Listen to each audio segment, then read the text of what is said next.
Okay, I cheated a little bit. Abby was over in the kitchen cooking the other day and she was making almond cookies with monk fruit sweetener. Oh, you are going to love, but we're going to keep you till the end of the show. You got to watch the whole show to get that recipe. Autoimmune diseases, what's the etiology? What's the causes of things like cancer, diabetes, etc.? Could fungus play a role in these things? That's what I beg, and I'll answer that for you. I'm going to open with a book I got that was, 70 years old, where a doctor was talking about a disease that hadn't been named in the 30s, but I think it's called endometriosis today. I'll expound on that. Right smack in the middle of the show, Frank Jordan with the NSC Company and his son Mark are going to talk about inflammation, cytokine storm, all the things you're reading about now. You're going to love today's show. This show is brought to you by the NSC Company. When you can't, Beta Glue can. For the past 45 years, I have dedicated my life and my whole career to finding the root cause of disease. And I now know with certainty that we must play a role in our own health care. I'm a self-care advocate. You know what? Every time you change your diet for the better, exercise, or swallow a nutritional supplement, so are you. Now welcome to Know the Cause.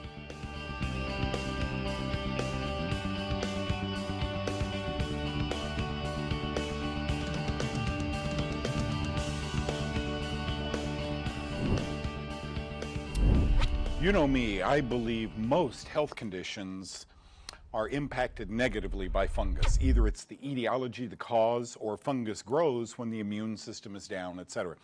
Endometriosis. Okay, I read an article in the paper the other day about, well, let me just jump off here. In September 2020, Olympic gold medal winning figure skater Tara Lipinski has opened up about undergoing endometrial surgery in hopes of breaking down barriers around the condition that affects millions of women. What's her diagnosis? Folks, it's called endometriosis. As I wrote the women's book last year, I really dug in and began to understand how much misery women go through with this condition. Here was her diagnosis, by the way. It's called endometriosis. Okay, let's define that for you. And then I got to tell you, I was in Austin, Texas at a bookstore once, and I picked up this old book called Fungus Diseases, circa 1932. A doctor wrote it. We'll go there too. Endometriosis typically occurs in women of childbearing ages, which Tara Lipinski is. It affects about 10% of women. That's a huge number. Any female who has menstrual periods can get endometriosis. It is a condition in which the lining of the uterus, or the endometrium, begins to thrive outside of the uterus. It can attach to the membranes that line the abdominal cavity, called the peritoneum. Therapies for endometriosis include surgery, hormone medications, or pain medications. Then I added this. Of course, none of these address the cause. Now we go to a few years ago when I was standing in that Austin bookstore, and we were just walking around looking, doing a little shopping, and there was a book, Fungal Diseases. Here it is. A vintage mycology book entitled Fungus Diseases, Hints of a Fungal Cause of Endometriosis, yet it hadn't been named then. In 1932, Harry P. Jacobson wrote of a 24-year-old female patient from Mexico who had pain in her lower right abdominal quadrant, of which she complained was of several years' duration, was aching in character, but the intervals of pain would become acute, sharp, and knife-like. I've talked to women with this. And that is, I believe, endometriosis. During one of these attacks, she became acutely ill and developed a fever and other signs and symptoms characteristic of an acute pelvic infection. Her condition worsened, and surgery was performed. Folks, he didn't mention in this book the name endometriosis because I don't think they knew in 1932 what this was. But look at this. The next graphic here is indicative. The surgical report stated that there were extensive adhesions between the pelvic organs and the loops of the small intestine, with many acute angulations of the latter, and with all these structures adherent high on the abdominal wall. In other words, it becomes a glue-like and it sticks to the abdominal wall. Both tubes in the right ovary were destroyed in the inflammatory process. What makes bread inflamed? Yeast, thank you. And the broad ligaments were extensively infiltrated with whatever this was. This involved structures that were removed by the surgeon, and a proper drainage tube was inserted. The operation wound would refuse to heal, and a large fistula, a big pocket, draining pus resulted. From the fistula, the C. immitis, now what in the world is that, was recovered microscopically and cultured. Okay, so the wound where they went in and did this surgery wouldn't heal. Somebody who's very bright, 1932, took a culture, grew it out on a dish to the laboratory. C. immitis. If we knew what that was, we'd understand why this poor young girl was having so many problems. So here it is.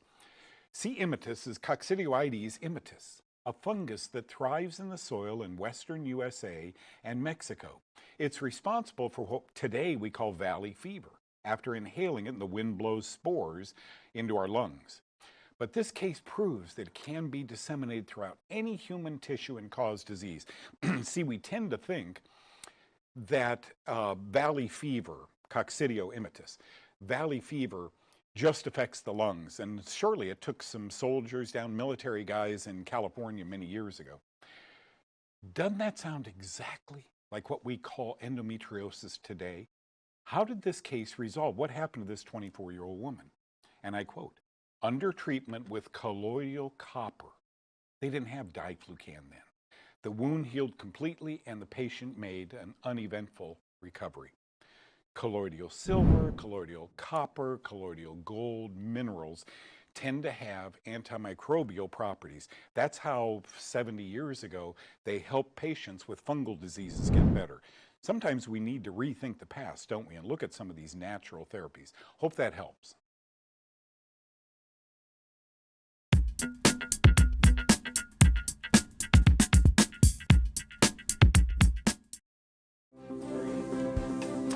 Friends, do you have a security system in your house? Why? Just in case, right? How do you prep your body? How do you secure your body against unwanted pathogens, germs, fungus, bacteria, viruses, etc.? We're going to talk with two gentlemen who have really mastered this. Not only do they have a product that the Food and Drug Administration calls generally recognized as safe, they've been doing university studies for a decade out at the University of Nevada, and what they have with something called beta-glucan is very exciting. Welcome and thank you. Thank you, Dad. Frank and Mark, his son. Congratulations, by the way. Thank the accolades, you guys, this is amazing.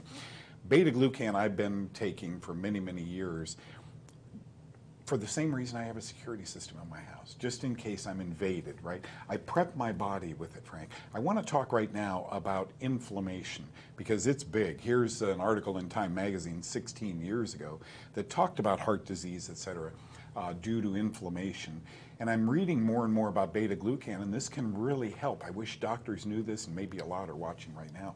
This can really help with the inflammatory response that we have. It can, Doug. There's you do need inflammation. You have acute inflammation, which comes and happens and then quits when its job is done. That one you actually need to alert your immune system. What we're worried about is chronic inflammation that comes in, won't stop, and then you start damaging the tissues in the lungs, for instance, or even organs. And when those are damaged to an extent, we've heard of cytokine storms. Well, those are a form protein faxes in your body that part are anti-inflammatory, part shut down inflammation, anti-inflammatory. It's critical that those anti-inflammatories are controlled. And for instance, in COVID, that's what everybody's aware of right now and so worried about, and it's mutating probably a little bit. But you've got to calm and shut that down. Well, how do you do that? Well, within your body, yeah, it's good to wash our hands, wear a mask, do spacing. That's all outside. What about inside? Because that's where the damage takes place. Okay, you want to shut that down. And the way to do the cytokines, here's what happens. When they group and don't go home and they're on fire, you get something that looks like this in your lungs or in your body. And when you get that, that's when the damage occurs. So we want to calm. Beta-glucan is one of several things that will help your body help yourself. It doesn't stop the pathogens, but it calms down the reaction and the process. You want to activate, respond, and resolve. And that's what beta-glucan helps you do. Take it every day, not just for this. It's a coronavirus, and I'll just one more. Influenza, herpes, common cold are all coronaviruses. Did you know that? Most people don't. And so this not only works, Mark will speak to, it's non-specific, it's innate, but you need that for all these different things in your body because it's your immune cells that really need to help. 20% of your body. Isn't that wild? Isn't that amazing the way God, I mean, I look at the human body through the past 50 years and think, wow, good job. Great job. Mark, okay with children? You have 4 children. Congratulations on that. Okay with pets? And I've been on this for a long time. Is it okay? I always feel armed. You know, I didn't worry as much about the mask. I wear a mask during COVID for others if they were concerned about my breathing on them, but I wasn't real worried because my security system was on. Tell us about this product. Well, Doug, what it is, it's a pathogen-associated molecular pathway. It involves our innate immune response.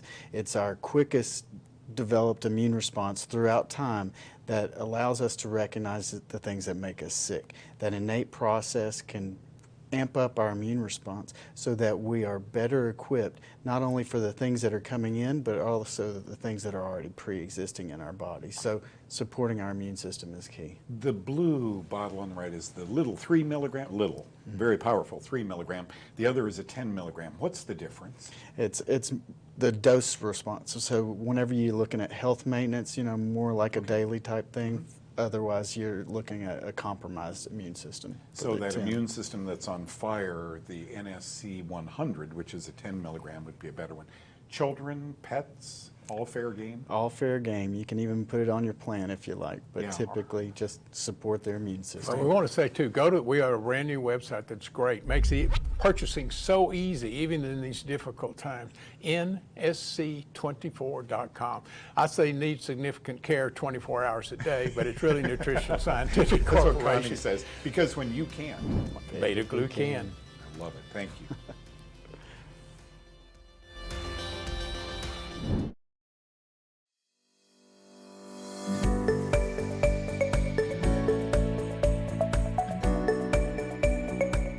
Why do oncologists recommend sugar in a person's diet while they're treating the cancer patient with chemotherapy and or radiation or other therapies that they use?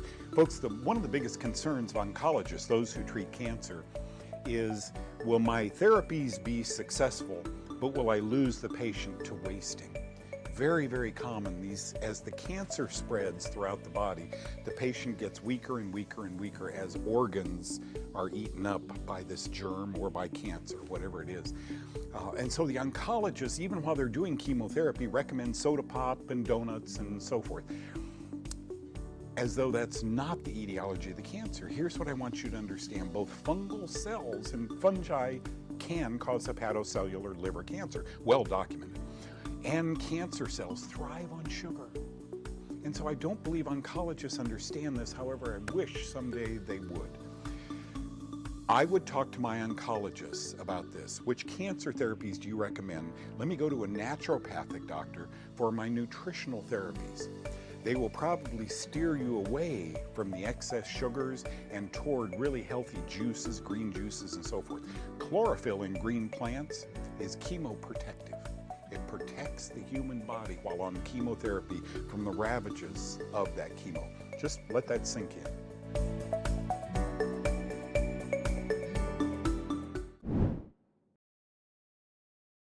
You know, when I was young and first got into this field, autoimmune diseases were quite rare. I mean, you know, there's cancer, arthritis, and so forth. But today we have over 100 autoimmune diseases, and the list grows. And folks, what I want to do right now, you know, this show is all about poisons made by fungus, not bacteria, not viruses, poisons naturally off-gassed from fungi. God forbid that takes place inside your body. That could logically lead to autoimmune diseases, even cancer. So let's study that link right now. What causes autoimmune diseases? I'll refer to them as ADs, right? Do our genes play a role in the development of autoimmune diseases? Well, maybe, because one journal said about 7-8 years ago, genetic risk factors play an important role in autoimmune disease susceptibility. So take that for what it is, folks. I need to tell you something. What have we learned in the year 2020? We have a cap. We have a ceiling on our knowledge in medicine, in science. We don't know everything. Autoimmune diseases are part and parcel to that. Susceptibility, maybe. Autoimmune disease linked to our genes, maybe. But our autoimmune disease is genetically based. And I love this sentence. It comes out of a website. The causes underlying autoimmune diseases are poorly understood. That should be an exclamation point. Autoimmune diseases are characterized by an overreaction of the body's own immune system that leads to an attack of healthy tissue. I underscored that for a reason, such as joints, organs, resulting in inflammation, which is swelling, pain, disability, and often in tissue destruction. Do you see, folks, what they're saying? This is what a doctor learns in his medical training. When you see someone with arthritis, when you see someone with lupus, when you see someone with diabetes, it's their immune system's fault. Has nothing to do with maybe eating corn with mycotoxins in it that off-gas a poison, in the case of corn, that can cause cancer. Well documented, folks, well documented. I don't think our medical community knows this. I don't believe they learned it in their medical teachings, their medical training, but it's true. Wheat, corn, peanuts, and then there's inhalation of these molds and so forth. So I want to read that one more time. Autoimmune diseases are characterized by an overreaction of the body's own immune system. It's not anybody's fault, it's your immune system's fault that leads to an attack of healthy tissues. Okay, so the next graphic I came up with while I was putting this all together, but it's an analogy and I think it's a good one. Let's go. Healthy human cells don't fight each other. Who came up with that idea? Have you ever laid in bed restfully at night and then began punching your face until it was bleeding? Of course not. Yet we are told that autoimmune diseases begin when our healthy cells begin killing surrounding cells, and that is why we get diseases like arthritis, cancer, diabetes. I don't buy this for 1 second. Okay, then at the bottom, what then might cause autoimmune diseases? I'm going to walk you down a trail here, and I hope you hear this. If you're suffering from any number of autoimmune diseases, this show was never put together to go back to your doctor and say, I'm off the medications, you failed me. They don't know this. This is brand new to you. Talk to your doctor about the role of fungus in the disease, because we eat fungi, we inhale fungi, okay? And so there's ways to avoid it. Then there are pills, antifungal pills your doctor can give you.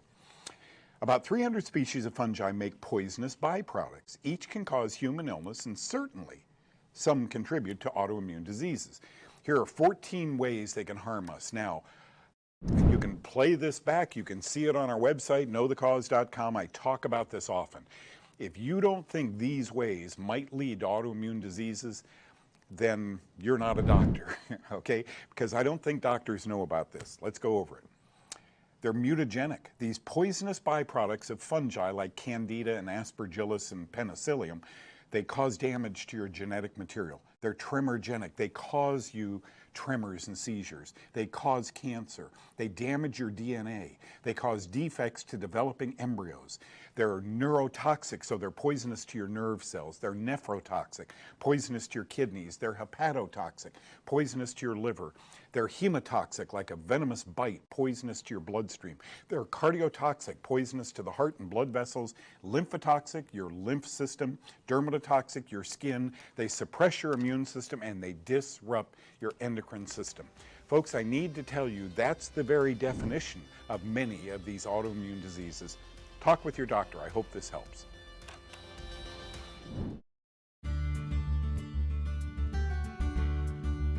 Hi guys, my name is Abby. Welcome back to my kitchen. Today I'm going to show you possibly the easiest cookie recipe you will ever see. These are simple almond butter cookies. They have 5 ingredients. They're 15 minutes to bake, and they're super easy, and they're great to have on hand at any time. So I'm going to show you how to make them. First off, you're going to start off with your dry ingredients. Now I'm using monk fruit today as my sweetener, but you can also use erythritol or stevia if you have that, but I'm going to use monk fruit. You're going to put all of your dry ingredients together. I've also got a little bit of salt. All that salt in there. And then you just want to whisk them together. Then you're going to add in 1 egg and a little bit of vanilla. Then you want to incorporate all those together, make sure it's nice and combined. Okay, got that ready? And now we're going to do 1 whole cup of plain almond butter. Pour that in.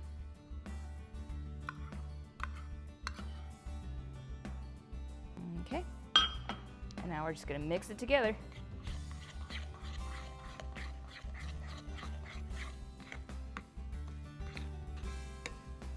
go.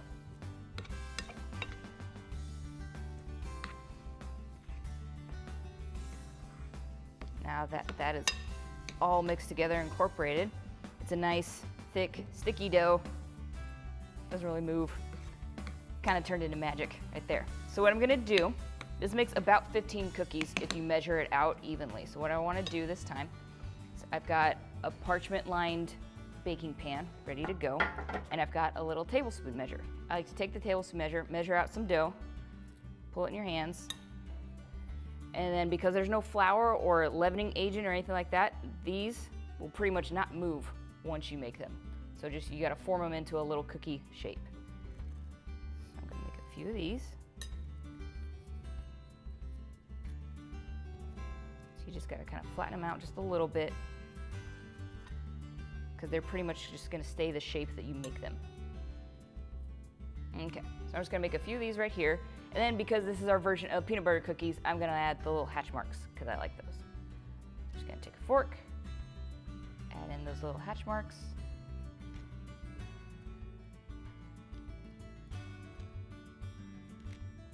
Okay, now I'm gonna set these in the oven at 350 degrees for about, I think they'll be done around 12 minutes, maybe 13, depending on how hot your oven gets. So you just need to watch them and make sure they don't burn around the bottom of that. All right guys, my cookies are done. They're out of the oven, they're nice and cooled off, and I'm really excited to eat these.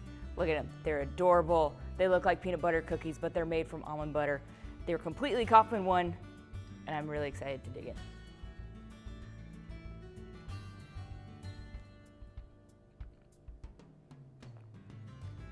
They've got that kind of crumbly texture like peanut butter cookies, but they're just sweet enough to where you get that cookie flavor, but it's not so sweet to where you're just like kind of sick of it. They're really good. I really enjoy these. They're super easy to make.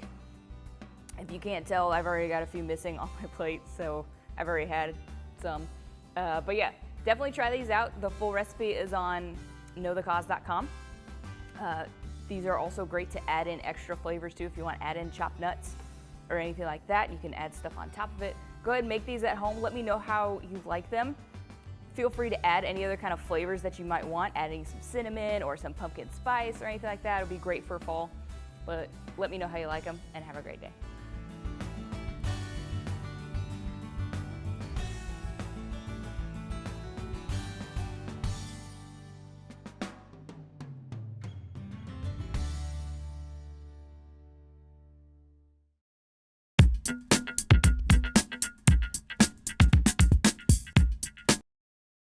I told you I take the NSC 100 beta-glucan twice a day.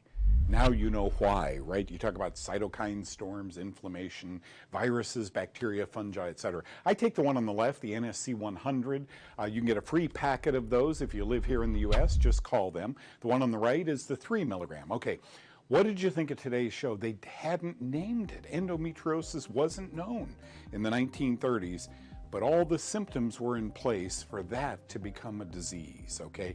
And that one was due to fungus. I wonder how many of endometriosis diagnoses really are. And then autoimmune diseases, how many of them really are fungus? Thanks again, Abby. Thanks again to Frank and his son. God bless you, folks. We'll see you next time.